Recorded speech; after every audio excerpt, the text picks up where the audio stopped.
Contoh-contoh dari tindakan korupsi kecil itu apa aja sih?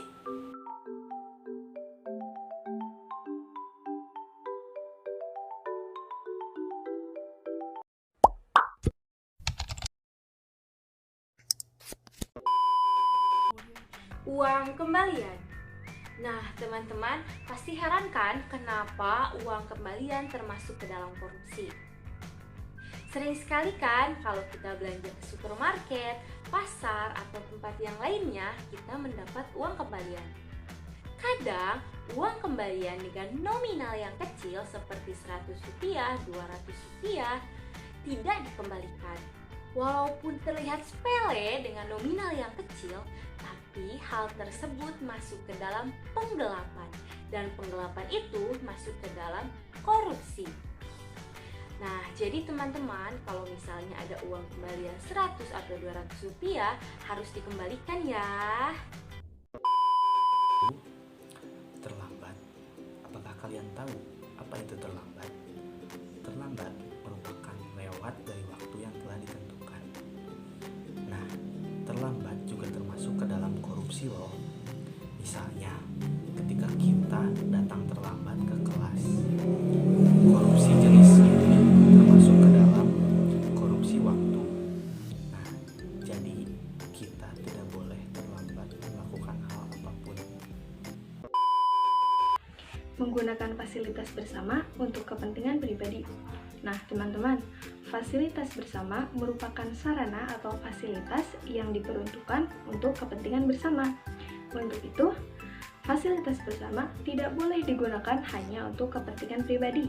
Contohnya, kita dengan sengaja membangun sebuah warung di bahu jalan, tempat di mana orang berlalu lalang. Nah, jika seseorang menggunakan fasilitas bersama untuk kepentingan pribadinya, maka ini merupakan tindak kejahatan terhadap banyak orang karena telah mengambil hak-hak banyak orang, dan juga itu termasuk salah satu tindakan kecil korupsi.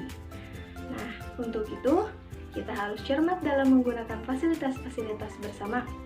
Kita harus menggunakan dengan secukupnya, seperlunya, dan sesuai dengan proporsinya.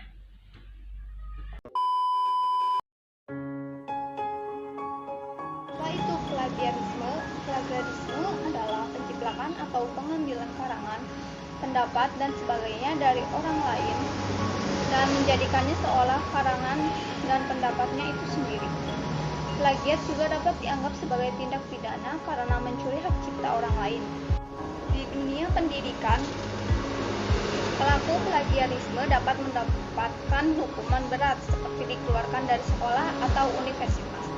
Pelaku plagiat disebut sebagai plagiator. Contoh plagiarisme salah satunya yaitu mengakui tulisan orang lain sebagai tulisannya sendiri. Yang kedua, mengakui temuan orang lain sebagai kepunyaan sendiri. Yang ketiga, mengakui karya kelompok sebagai kepunyaan atau hasil sendiri, dan lain-lain. Nah, dari contoh di atas, apakah plagiat bisa dianggap sebagai korupsi? Mengingat dalam hal ini ada sabotase karya dan pemikiran, dan menimbang bahwa plagiat tentu saja merampas dan merugikan hak-hak orang lain. Jadi menurut saya di sini memutuskan bahwa plagiat termasuk dari cabang korupsi.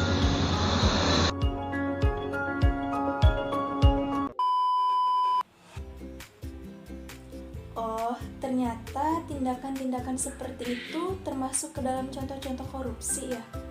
Ternyata korupsi sangat dekat sekali ya dengan kita, dan tanpa kita sadari, kita sering melakukan tindakan korupsi dengan cara seperti itu. Maka dari itu, kita jangan melakukan tindakan korupsi lagi ya teman-teman.